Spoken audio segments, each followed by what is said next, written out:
They've travelled hundreds of kilometres through the scorching desert, carrying what they can, but often bringing nothing with them. Some, like Maryan Abdullah and her 6 children, travel by car. Others have to walk for days on end to reach the world's biggest refugee camp. The cattle all died and we could not get any food, so we fled. Why would we stay when all the animals have died? Currently, over 1,000 people are arriving every day. The UN says in June alone, 30,000 Somalis fled the drought to come here, putting a huge stress on the already overcrowded camp. And for many new arrivals, getting here wasn't the end of their troubles. This is the first time I'm getting food. Before I had to depend on relatives who were here before me.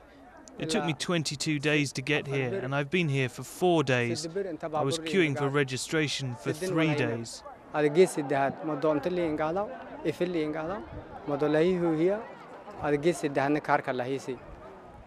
UN and aid agencies are struggling to cope with the huge influx of people.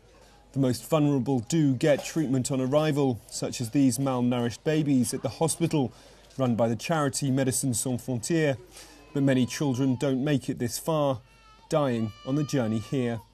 It still takes too much time for them to get proper assistance. The answer in terms of humanitarian aid is really not satisfactory at the moment. And MSF is really hoping this will improve in the coming days, weeks, but ASAP, immediately.